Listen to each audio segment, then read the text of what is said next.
નમસ્કાર મિત્રો, હું ગિરીશ ઉપાધ્યાય આપ સૌને વંદન કરું છું. શ્રી કલેશ્વરી પરિસર માત્ર મંદિર નથી, આપણી આસ્થા, આપણી ઓળખ અને આપણી સંસ્કૃતિનું જીવંત પ્રતીક છે. સદીઓનો ઇતિહાસ આજે એ ખંડિત શિલ્પોમાં શ્વાસ લે છે. વિસરાયેલી આસ્થા જીવંત બનવાની આસ લઈ સદીઓથી રાહ જોઈ બેઠી છે. સમયે ભવ્યતા તોડી હશે, પણ માતાની શક્તિ ક્યારેય તૂટી નથી. એક મોતી એકલવાયું, અંધારામાં અટવાયું ને અજવાળું જોખમાયું.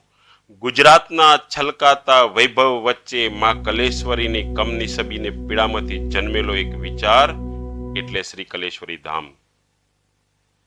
એક નાના બાળકના મનમાં જન્મેલો સંકલ્પ આજે તેના મધ્યાંતરે પુનઃ જાગરણની યાત્રાએ પથ બનીને ઊભો છે. મિત્રો, આ માર્ગ સરળ નહોતો. પરીક્ષાઓ આવી, સંઘર્ષ આવ્યા, પણ દરેક વખતે માતાએ મને ઊભો કર્યો. આ યાત્રામાં મને મળ્યા કળિયુગના બે મહાન આશીર્વાદ, શ્રી હનુમાન અવતારી નીમકરોરી બાબા અને શ્રી શ્યામ બાબા. એમની કૃપાએ મને શીખ્યું, જ્યાં ભાવ છે ત્યાં માર્ગ ખુદ બની જાય છે. આ યાત્રા કે પીડા મારી એકલાની નથી.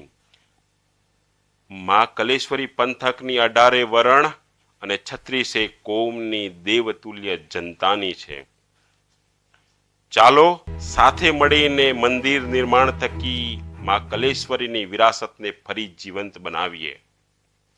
આ ક્ષણના સાક્ષી બનવા આવો મિત્રો.